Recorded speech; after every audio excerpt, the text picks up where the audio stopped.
کہانی شروع ہوتی ہے ایک خوبصورت پہاڑی علاقے سے جہاں جانور اپنی اپنی جھونپڑیوں میں سکون سے رہتے تھے۔ ہر طرف سبزاب پھیلا ہوا تھا اور پھولوں کی خوشبو مہک رہی تھی۔ لیکن اس گاؤں کے ایک پہاڑی پر موجود ایک گھر میں ہمیشہ ایک عجیب سی سنجیدگی اور سختی چھائی رہتی تھی۔ اس گھر کی مالکن تھی مارکیا بی بی، ایک بوڑھی مارکوٹ، بڑی بڑی مڑی ہوئی سینگیں، گھنی بھوری کھال، تیز آنکھیں اور غرور بھرا انداز۔ ان کے ساتھ رہتی تھی ان کی بہو، ایک نرم دل، معصوم اور حاملہ بیوی جس کا نام تھا میاؤں۔ مارکیا بی بی کو اپنی پہاڑی روایات پر بڑا فخر تھا اور وہ ہر وقت اپنی بہو پر حکم چلاتی تھی۔ میاؤں ابھی نئی نئی بیاہ کر آئی تھی اور کچھ ہی دنوں میں اس نے خوشخبری سنائی کہ وہ ماں بننے والی ہے۔ لیکن یہ خبر مارکیا بی بی کو خوشی دینے کی بجائے غصے میں لے آئی۔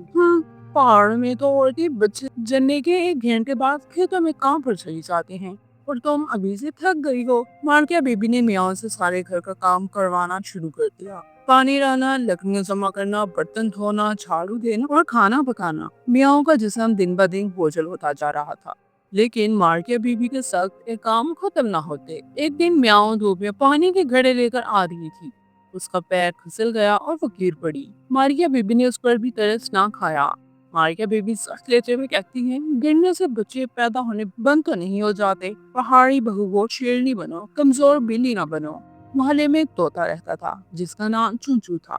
وہ ہر وقت درخت پر بیٹھ کر سب کچھ دیکھتا رہتا تھا۔ وہ میاؤں کی حالت سے بہت پریشان تھا۔ ایک دن جب مارکیا بی بی گھر سے باہر گئی، چونچو اٹھ کر میاؤں کے پاس آیا۔ چونچو نرمی سے کہتا ہے، میاؤں بہن، تم کیوں برداشت کر رہی ہو یہ ظلم؟ تم تو دو جانوں کی حفاظت کر رہی ہو۔ میاؤں آنسو بہاتے ہوئے کہتی ہے، میں کیا کر سکتی ہوں چونچو بھائی، اگر کچھ بولوں تو وہ کہتی ہے بدتمیز ہو گئی ہو۔ مارکیا بی بی نے میاؤں کو مناسب کھانا دینا بھی بند کر دیا تھا۔ وہ خود تو تازہ سبزیاں اور شہد کھاتی اور میاؤں کے لیے صرف خشک روٹی بچا کر رکھتی۔ ایک رات میاؤں بھوک سے بیہوش ہو گئی۔ تب بھی مارکیا بی بی نے کہا، ڈرامہ کرتی ہے، ہماری پہاڑی عورتیں 2 دن تک کھائے بغیر کام کرتی تھی۔ بھالو چاچا جو پنچایت کے بزرگ تھے اسی راستے سے گزر رہے تھے جب انہوں نے میاؤں کو زمین پر بے ہوش دیکھا۔ وہ گھبرا گئے اور پانی لا کر اسے ہوش میں لانے کی کوشش کی۔ بھالو چاچا پریشان ہو کر کہتے ہیں، کیا ہو رہا ہے یہاں؟ حاملہ بہو کو اس حال میں، یہ ظلم ہے۔ انہوں نے فوراً پنچایت بلائی اور سب جانوروں کو جمع کیا۔ چونچو نے ساری کہانی پنچایت کو سنائی، یہاں تک کہ اس نے مارکوٹ چاچا کی سخت باتوں کی نقل بھی کی۔ چونچو کہتا ہے، مارکیا بی بی روز میاؤں کو ذلیل کرتی ہے، بھوکا رکھتی ہے اور کام کا بوجھ بڑھاتی ہے۔ یہ پہاڑی رواج نہیں، یہ ظلم ہے۔ مارکیا بی بی غصے سے کہتی ہیں، ہماری روایت میں عورتیں کام کرتی تھی، آرام نہیں۔ بھالو چاچا نے سخت لہجے میں جواب دیا، روایات جانوروں کی مدد کے لیے ہوتی ہیں، ظلم کے لیے نہیں۔ مارکیا بی بی کو سب کے سامنے شرمندگی کا سامنا کرنا پڑا۔ انہوں نے میاؤں کی طرف دیکھا جو خاموشی سے زمین کی طرف دیکھ رہی تھی۔ اچانک مارکیا بی بی کی آنکھوں میں آنسو آ گئے۔ مارکیا بی بی نادم لہجے میں کہتی ہیں، میں تھک چکی تھی، اکیلی ہو گئی تھی، غصہ میاؤں پر نکالتی رہی، مجھے معاف کر دو۔